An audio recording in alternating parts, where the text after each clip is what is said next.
ये मन और बुद्धि ने ही हमें बांध दिया भ्रमात्मक माया में। यही हमें जलाते रहते हैं, फंसाते रहते हैं। नाना प्रकार के दुख ना होने पर भी ये दुख देते रहते हैं।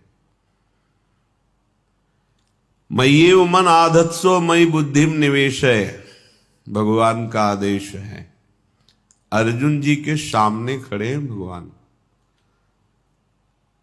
अगर कहे कि आप में सामर्थ्य है, चमत्कार है, तो कर लो, हम जा रहे हैं विषयों का सेवन करने, तब हम मानेंगे। ऐसा सिद्धांत नहीं, इसे मूर्खता कहते हैं। मूर्खता अध्यात्म मार्ग में आरूढ़ नहीं होने देती। यदि आपके अंदर पिपाशा भगवत मार्ग की नहीं है तो भगवान के समीप रहते हुए भी आप माया जनित बंधन में ही रहेंगे, समीप रहते हुए भी। देख तो रहा है दुर्योधन भगवान के सच्चिदानंद बप्पू को, क्या परिवर्तन हो रहा है। उपदेश भी कर रहे श्री भगवान, तो श्री भगवान से कह रहा है कि आप ऐसा न समझे कि मैं धर्म को जानता नहीं हूं। धर्म को जानता हूं पर मेरी रुचि नहीं है, अधर्म में मेरी रुचि है। यदि आपकी वृत्ति भगवद विरोधी आचरणों में सुखपूर्वक विचरने का भाव रखती है तो कोई आपका परिवर्तन नहीं कर सकता। कहीं भी चले जाओ आप, आपका परिवर्तन आपसे होगा। जब आप विकल होंगे दिव्य रस प्राप्ति के लिए तो सब संयोग काम करेगा। नहीं तो आपको संतों की कृपा से बड़ा सा बड़ा पद मिल जाए, बड़ी सी बड़ी व्यवस्था मिल जाए, ये सब कल सुना आपने सत्संग में। शास्त्रावाव अर्जुन को भगवान दत्तात्रेय की कृपा से विमान मिला, ऐश्वर्य मिला, सब नष्ट भ्रष्ट हो गया। ये मन और बुद्धि भगवान में जितना हमको प्रयास, ऊर्जा, शक्ति, बल दिया है, हमें अर्पित करना है भगवान में। ये अभ्यास से होता है। आप रात दिन जब इस बात का अभ्यास करेंगे कि आपका मन, आपकी बुद्धि प्रभु में अचल हो जाए, तो हो जाएगी, पक्का हो जाएगी। पर आप अभ्यास नहीं करते। आप सोचते हैं कि कोई ऐसा चमत्कार प्रकट कर दे, तो हम आपको कहते हैं ऐसा कोई चमत्कार नहीं है। शास्त्रों के स्वाध्याय से और संतों के संग से और उनके वचनों की कृपा प्रसाद से ऐसा अनुभव हुआ है। आपको करना होगा। संपूर्ण शास्त्रों में भगवत प्राप्त महापुरुषों की ही वाणी है और वो अपने निज जनों को सामने ही उपदेश करते हैं। पर वो कहते हैं कि यदि मुझे जानना है, मुझे पाना है, तो तुमको अपना मन समर्पित करना होगा, अपनी बुद्धि समर्पित करनी होगी। ये आपका कार्य है। आप अपने मन और बुद्धि को विषयों में लगाएं, मनमानी आचरणों में लगाएं, कुतर्क विचारों में लगाएं, फिर भगवदानंद नहीं। ये तो अत्यंत श्रद्धा और विश्वास से है। वचनों पर श्रद्धा विश्वास करके जब आगे बढ़ा जाता है तो भगवत कृपा से हृदय में प्रकाश होता है। जैसे अभी आंख मूंदो तो अंधकार नजर आएगा, फिर आंख खोलो या मूंदो एक ही बात नजर आती है। वो नजरों में बैठ जाते हैं। वो कोई प्रवचन की वस्तु नहीं है, वो कोई पार्थिव वस्तु नहीं कि उसे प्रमाणित करके दिखाया जाए। तो अनुभव गम में भजे ही जय संता। जो आपको नाम मिला है, मंत्र मिला है, इस पावन भूमि में बैठने का सौभाग्य मिला है, यहां की बड़ी सी बड़ी पदवी मायाकृत है। आज है, कल नहीं रहेगी। पदवी और पदवी वाला दोनों नहीं रहेंगे। स्थायी, अविनाशी, नित्य सच्चिदानंद बात प्रभु का नाम जितना आपने कमा लिया वो लोक लोकांतर में आपको महासुख प्रदान करेगा। ये विश्वास का विषय है। इसको बाहरी किसी कागज में लिख करके प्रमाणित नहीं किया जा सकता। ये हृदय का विषय है। जब आप गुरु प्रदत्त नाम निरंतर जपते हैं तो गुरु कृपा से निरंतर जपने की प्रियता प्राप्त होती है।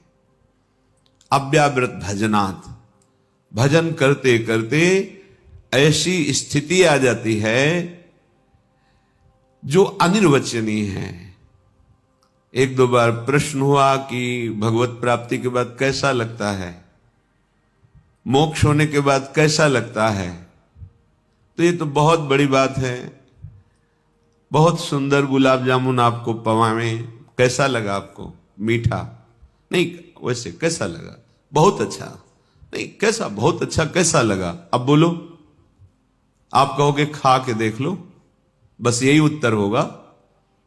तो ये तो पार्थिव वस्तु के अनुभव की बात है। वो तो सच्चिदानंद जो प्रकृति का एक सेकेंड में संपूर्ण प्रकृति का सृजन करके अपने आप में बैठा खेल रहा है, उसका अनुभव।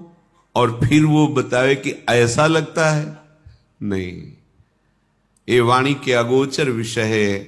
मूकास्वादनवत अनुभव गम्य भजे जे संता, ये तो अनुभव का स्वरूप है।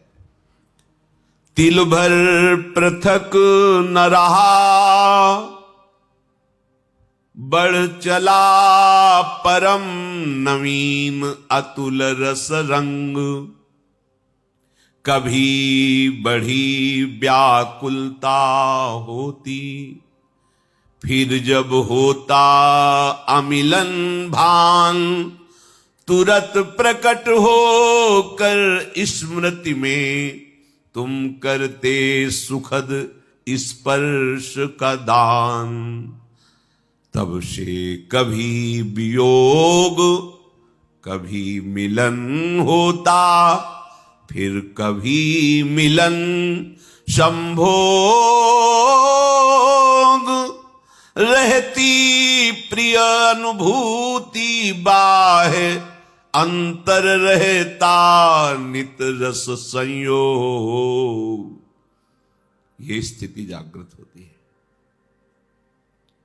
निरंतर नाम मंत्र की स्मृति में डूबा उपासक तिल भर पृथक न रहा।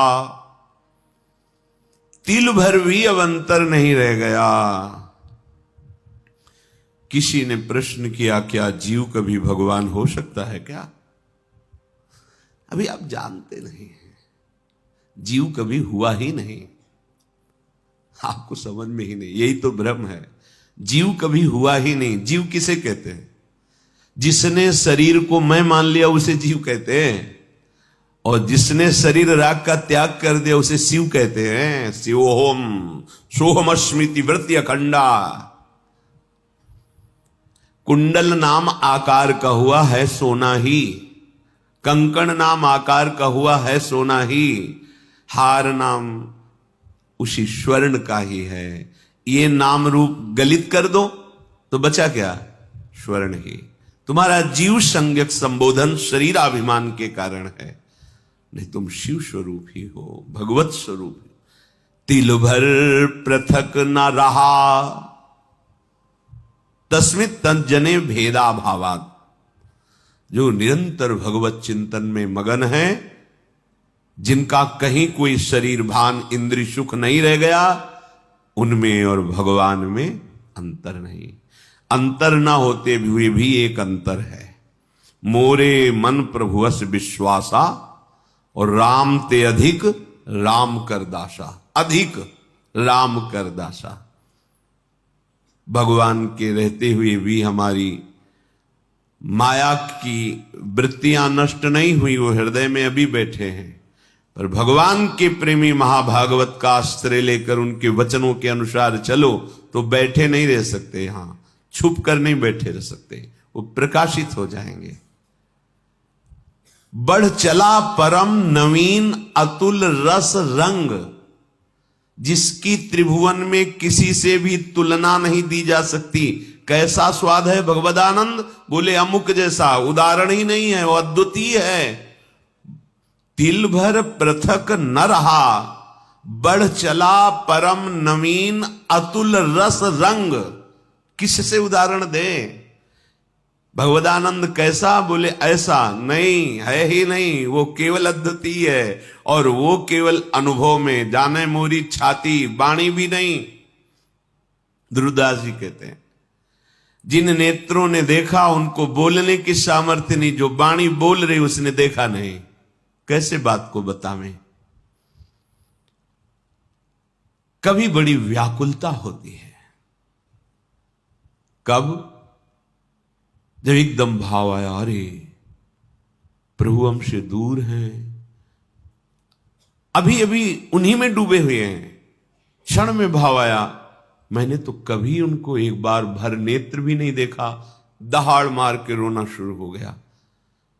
फिर तुरंत क्षण में भाव बदला, सामने मुस्कुराते युगल सरकार, परमानंद में निमग्न कृतकृत्यता का अनुभव। कभी बड़ी व्याकुलता होती, फिर जब होता अमिलन भान, तुरत प्रकट होकर स्मृति में तुम करते सुखद स्पर्श का दान। तब से कभी मिलन, कभी वियोग, फिर कभी मिलन संभोग, रहती प्रिय अनुभूति बाह्य अंतर, रहता नित रस संयोग। ये स्थिति कभी स्मृति में छाए हुए हैं, अंदर ही अंदर बात हो रही है, आलिंगन हो रहा है, रस में डूबा हुआ है। ये मम भक्ति युक्तो भुवनम पुनात सतरति सतरति सा लोकांतारयति। ये सांसारिक बुद्धि कल्पना भी नहीं कर सकती उस रस की। बस एक त्रिगुण की धरा में ही सारी बातें होती हैं। ये त्रिगुणातीत रस है, ये द्वंद्वातीत है, कालातीत है। ये चलता रहता है। कभी मिलन का अनुभव, कभी वियोग का अनुभव, कभी फिर मिलन, कभी फिर वियोग। नवम नवम रस तन मन के बिछुरे नहीं, चाह बढ़े दिन रैन कबहु संजोग न मानही। जब कभी महापुरुषों से बात हुई तो हृदय से उनके कि आज तक भजन नहीं हो पाया, रात दिन लगे हैं, लेकिन कैसी भजन की भूख है, भजन नहीं, पूरा जीवन व्यर्थ जा रहा है, भजन नहीं, रात दिन भजन में डूबे, कोई एक शब्द भी बाहरी नहीं, भजन। कैसा भूख है, प्रभु की कैसी प्यास है। तब से कभी वियोग, कभी मिलन, फिर कभी मिलन, कभी संभोग। ये प्रिय अनुभूति निरंतर नवम नवम नवम नवम। उसको फुर्सत कहां है, अपनी शुद्ध की फुर्सत कहां है? क्यों? मिले नेत्र नेत्रों में जाकर, श्रवण मिले श्रवणों में सत्य, मिली अन्य सारी इंद्री, प्रिय के इंद्री समूह में नित्य, हृदय हृदय में मिला, समाये प्राण सदा, प्रीतम के प्राण, एक रूप हो गए, रहा रंचकु भी नहीं, भिन्नता भान। किसको कौन समर्पित, किसमें कौन हुआ कब कैसे लीन, प्रीतम है या प्यारी, कौन बताए सुधि बुद्धिहीन। ये अद्भुत चरम अवस्था की स्थिति है। नेत्र तो प्यारे के नेत्रों में समा गए, नेत्र प्यारे के नेत्रों में समा गए या प्यारे नेत्रों में समा गए, कौन निर्णय करे? नेत्र प्यारे के नेत्रों में लीन हो गए या प्यारे हमारे नेत्रों में समा गए, इसका निर्णय नहीं हो सकता। किसको कौन समर्पित, किसमें कौन हुआ, कब कैसे लीन, निर्णय नहीं है। प्राण भये कान में, कान भये प्राण में, ही में न जान परे कान है कि प्राण है। नेत्रेंद्री प्रीतम के नेत्रों में समा गई, प्रीतम मेरे नेत्रों में समा गए, क्या निर्णय करे? श्रवणेंद्री उनकी सत्य शब्द बोला, सत्य, ये श्रवणेंद्री श्रवणों में समा गई। अब केवल प्रीतम के हृदय की बात सुनाई देती है और कोई बात नहीं। सारी इंद्रियां अपने प्रीतम में लीन हो गई। प्रत्येक इंद्री प्रीतम के सानिध्य का अनुभव कर रही।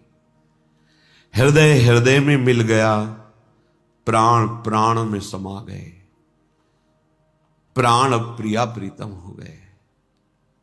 शपथ पूर्वक कहते हैं, मेरे प्राणनाथ श्री श्यामा, शपथ करो तिरछी। अब न इंद्री बची है, न मन बचा है, न बुद्धि, न चित्त, न अहंकार, एक रूप हो गए, रहा रंचक भी नहीं भिन्नता भान। अब किसको कौन समर्पित? यह है महान प्रेम समाधि। अब किसको कौन समर्पित, किसमें कौन हुआ, कब लीन, इधर से या उधर से? अब इधर उधर दोनों की बात नहीं रह गई। अब एक हो गए, एक रूप हो गए, रहा रंचक भी नहीं भिन्नता भान। कैसे कोई वाणी से वर्णन करे कि भगवदानंद क्या है? ऐसे सुख में मोक्ष सुख भी हल्का हो जाता है, नगण्य हो जाता है। इसलिए ये जीवन इसी महासुख के लिए मिला है। केवल बुद्धि से शरीर व्यवहार का निश्चय, बुद्धि से इंद्रियजन्य भोगों के सुख का निश्चय, अंतःकरण से मैं की सत्ता बनाए रख करके विचरण करना, यही संसारिकता है। आप सब संसारिकता में नहीं, आप सब अध्यात्म में हैं। उठने की कोशिश करो। जहां हो, ये भूमिका स्थायी नहीं है। एक ऐसी स्थिति है जहां न हर्ष है, न शोक है, न दुख है, न सुख है, न मिलन है, न अमिलन है। न मिलन है, न अमिलन है। एक रूप हो गए, रहा रंचक भी नहीं भिन्नता भान। फिर भी चाह बढ़े दिन रैन। कैसे कोई समझ सकता है? निरंतर नाम जप, अन्य विचार शून्य हृदय। ये बहुत बार आपसे कहा है, उपासक यदि जल्दी लाभ लेना चाहता है तो दूसरों की बातों को सुनना बंद करे। हम जो सुनते हैं, जो देखते हैं, जो बोलते हैं, तीन का साधना में बहुत बड़ा प्रभाव पड़ता है। ध्यान दीजिए, आप जो बोलते हैं, आप जो देखते हैं, आप जो सुनते हैं, वही आपका प्रधान चिंतन बनता है। और चिंतन जो करते हैं वैसी आपकी स्थिति होती है। इसलिए रसना कटो जो अनरटो, निरखि अनफुटो नयन, और श्रवण फुटो जो अनसुनो। श्री राधा जी तीन के लिए का, तीन का बड़ा प्रभाव होता है और हम इन तीन पर ध्यान नहीं देते। जो मन आया वो बोलते गए। धर्म का ज्ञान नहीं, शास्त्र स्वाध्याय नहीं किया, किसी भी बड़े महापुरुष पर टिप्पणी करने में हमें कोई भय नहीं लगता। वाणी से ऐसे अपराध बन जाते हैं कि आगे उठने की गुंजाइश क्या, गिरते ही चले जाओगे। दृष्टि इतनी पार्थिव हो चुकी है, केवल प्राकृतिक, केवल प्रकृति जनित ही चेष्टा हम देख पाते हैं। श्रवणेंद्रिय इतनी मलिन हो गई है कि उसे दिव्य भागवतिक शब्दों का श्रवण करने का भाव ही नहीं आ पाता है। और ये चिदानंद मार्ग है, प्रेम मार्ग है। पहले तो स्वीकार करें कि हम योग्य नहीं हैं, हमारा निर्णय ठीक नहीं है, फिर हम शास्त्र और सदगुरु के निर्णय को स्वीकार करें। हमें खूब पता है कि हमें बहुत ज्ञान है, चाहे जितना तुम्हें ज्ञान हो वो प्राकृतिक ही है। चिदानंद मार्ग का ज्ञान महापुरुषों का सेवन करने से होता है, पढ़ने से भी नहीं होता। पढ़कर दूसरे को सुना दिया, वाहवाही मिलेगी, प्रणाम नमस्कार आदि आदि, पर आपको तत्वबोध नहीं होगा। महाराज युधिष्ठिर जब तीर्थ यात्रा में भ्रमण कर रहे थे तो एक दिव्य ऋषि प्रकट हुए और उन्होंने कहा कि युधिष्ठिर, चाहे बृहस्पति के समान किसी को ज्ञान हो, पर जब तक वो ज्ञान वृद्ध का सेवन नहीं करता तब तक उसे तत्वबोध नहीं होता। बहुत आनंद मिला इस बात को पढ़ के और इस पर चिंतन भी हुआ, परम सत्य है। जैसे किसी संत महापुरुषों के पास कभी कोई संत गए और ये प्रश्न किया कि अभी हमारी अमुक भूमिका पे प्रवेश नहीं हुआ, तो पूछते थे किन महापुरुष की सेवा में हो, किसकी सेवा में हो? नहीं, सेवा तो नहीं होगा, नहीं होगा। ये होता ही अनुगत होकर के है। देहाती भाषा में जब गंगा किनारे भ्रमण, कितने वर्ष लंगोटी धोई किस महात्मा की? नहीं है, नहीं होगा। ये तब से नहीं होने वाला। सुन रहे हो ना, ये जो पावन चरित्र सुन रहे हो महापुरुष, ये तब से होने वाला नहीं है। जब तक किसी भगवत प्रेमी महात्मा के अनुगत होकर उनके शासन में आपने साधना नहीं की, उनकी आज्ञा के अनुसार नहीं चले, ये बोध होने वाला नहीं। मोक्ष मूलम गुरु कृपा, ये कृपा से बोध होता है। नायमात्मा प्रवचने न लभ्या न मेधया न बहुधा श्रुते न, बहुत सुनने वाले हो, बहुत बोलने वाले हो, बहुत बुद्धिमान नहीं होगा।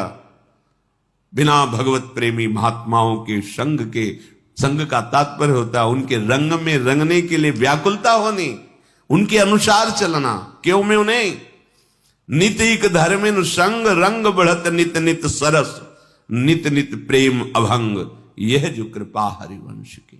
बढ़िया अवसर मिला है, जीवन को ऐसी महान स्थिति में पहुंचा दो जहां से कभी भ्रष्ट नहीं होना होता।